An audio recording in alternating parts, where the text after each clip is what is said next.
sa pagsamba sa Panginoon. Kasi hindi mo nararamdaman. Sa totoo lang, ang ating mga kaluluwa ay uhaw sa pagpupuri at pagsamba sa Diyos. At sana, huwag nating biguin ang Diyos doon sa pagkauhaw ngayon. Nauuhaw ang ating kaluluwa, nauuhaw din ang nasasabi ng ating Diyos sa ating mga papuri at pagsamba.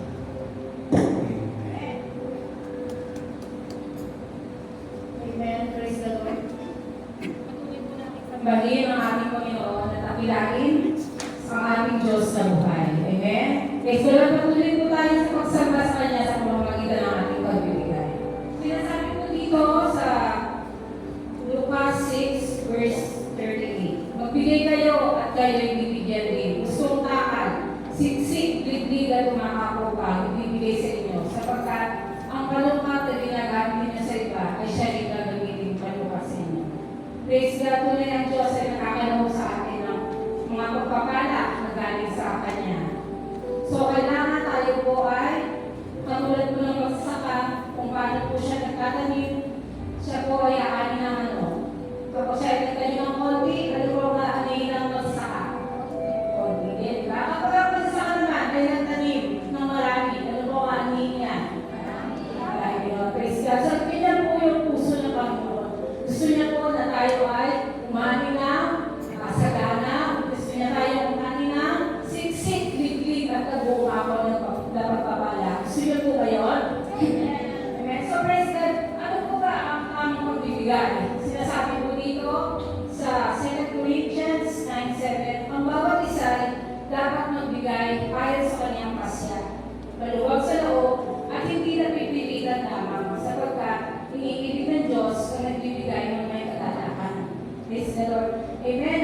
Nagagalak po ang Panginoon kapag po tayo ay nagagalak na nagbibigay. Kapag po nagagalak, ano po yung puso natin at yung mukha natin?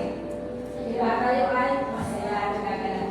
So, sa handa na po ba tayo? Magbigay ng may kagalakan sa ating pong Diyos na buhay. At yung kailangan, ang ating pong mga ikapo at ang ating pong offering. Tayo po lumayo at tayo po manalangin ang ating mga tithes in our offering to the Lord. Amen. Hallelujah. Hallelujah, Heavenly Father, God. We thank you so much, Lord, for this day, God. As we obediently, Lord, come to you, Lord, and give our tithes and our offering, Lord. Accept it, Lord God. Lord, gamitin mo ito, Lord, to be in the very needs of this church, Lord God. Patuloy, Lord, na matugunan ang pangangailangan ng mga kapangangailangan, Lord. Thank you so much, O God. Babalik mo ito sa kanila, Lord, na siksik, liglig at nag-uumako ng pagpapala, Lord. Pataluyin mo sa amin, O God, Lord, ang pagpapala nito, for you are our God who will provide for all our needs, O God. And thank you so much, Lord, and we bring you back all the glory, highest praise, and thanksgiving. And all the people of God say aloud, Amen. Pupurihin ka namin, Lord,